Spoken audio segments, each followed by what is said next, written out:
On Sunday, July 2nd, 2023, 18-year-old Jacob Williamson was reported missing by their family in Lawrence, South Carolina. No one had seen or heard from Jacob since the night of Friday, June 30th. Jacob had met a 25-year-old man named Joshua Newton on Facebook about a month earlier.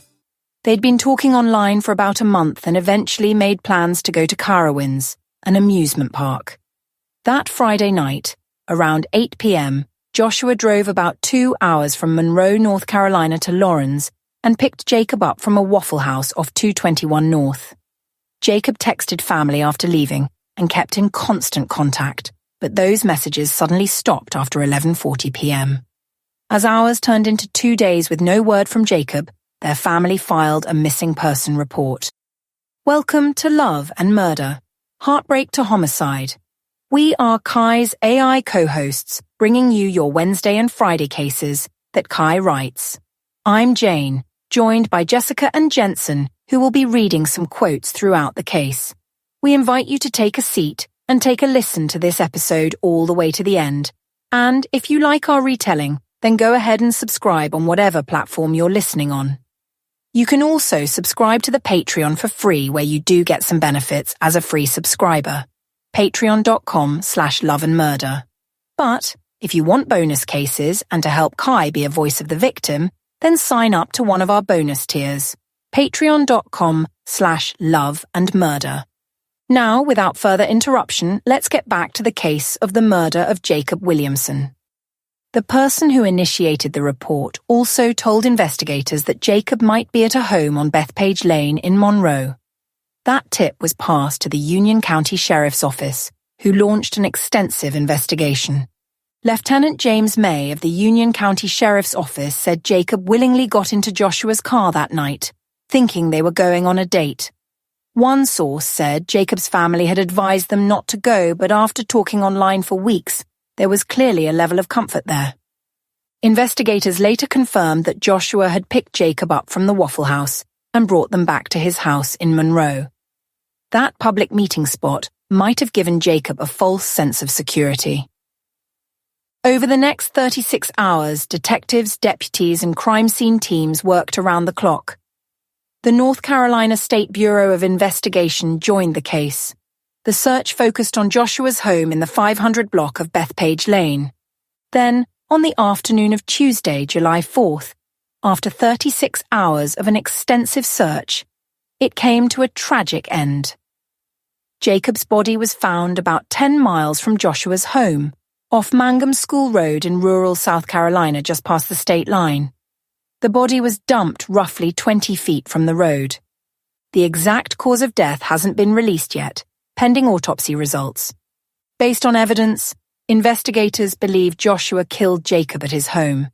Police also determined that Joshua's live-in girlfriend, 22-year-old Victoria Smith, had actively participated in the cleanup after the murder. She allegedly helped move Jacob's body. Local news later revealed something disturbing. Joshua and Victoria livestreamed on a platform called Live Me, both before and after Jacob's alleged murder. In one part, Joshua is seen dancing and saying, "It was fun." They told viewers Joshua hurt his hand that morning. Victoria says, quote, "Me and him got in an argument and he bust his hands," while Joshua laughs and adds, "They kept asking me what my pain tolerance was. I was like 0. At one point, a deputy can be heard off camera asking Joshua his name. "Your name is Josh Newman, right?" To which Joshua says, "No, it's Newton."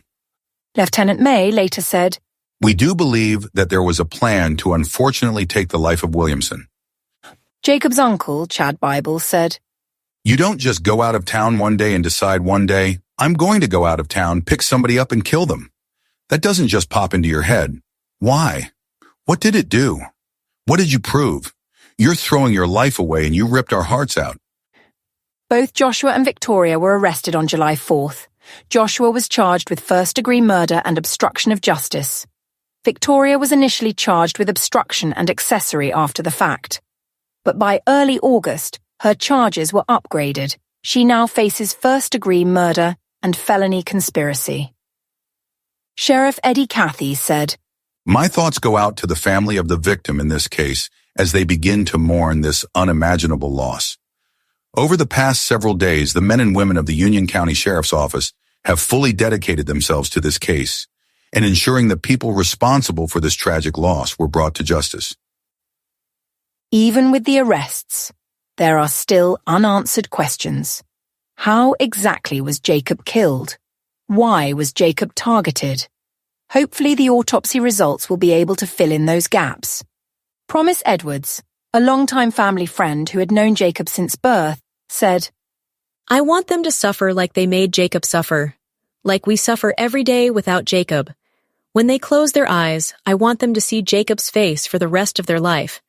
But when they open their eyes, I want them to see my face and know I'm not going anywhere." Jacob's murder is a heartbreaking example of the dangers that come with online dating, especially for young people. The move from chatting online to meeting in person can be the most dangerous part. Studies show 39% of people ages 25 to 34 have shared intimate images with someone they've never met in real life. Unfortunately, this openness is frequently exploited through various forms of abuse, and nearly half of people surveyed said they've experienced or know someone affected by intimate image abuse. Jacob trusted someone they'd only known online, and it ended in tragedy. Many dating platforms still don't do proper background checks. In 2021, Match Group partnered with Garbo to offer screenings on their apps, but that fell apart just 2 years later. Garbo cited significant headwinds and lack of commitment from their tech partners. Without real screening, it's easy for predators to gain access to potential victims, just like Joshua did.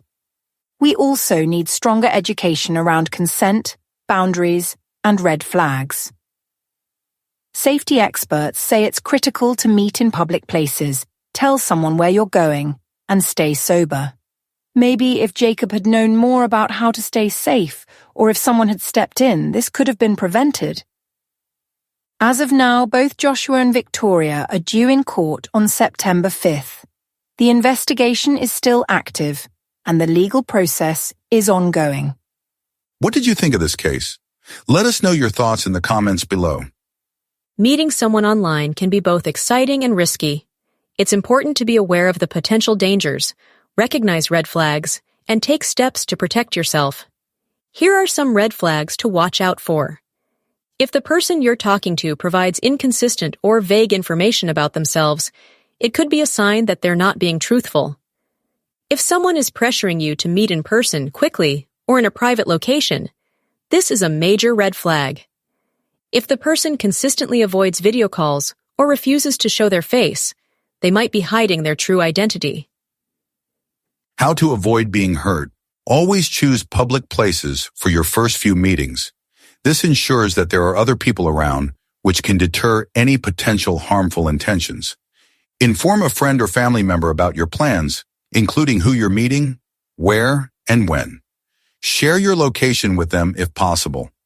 Avoid consuming alcohol or drugs, as this can impair your judgment and make you more vulnerable. If something feels off, trust your gut and remove yourself from the situation. Here are some alternatives to meeting someone online. Attend social events, clubs, or groups that align with your interests. This can be a great way to meet like-minded people in a safe environment. Ask friends to introduce you to people they know and trust. This can provide an added layer of security. Participate in community activities or volunteer work.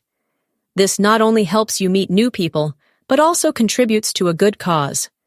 By being aware of the potential dangers and taking proactive steps to protect yourself, you can enjoy the benefits of meeting new people while minimizing the risks. Stay safe.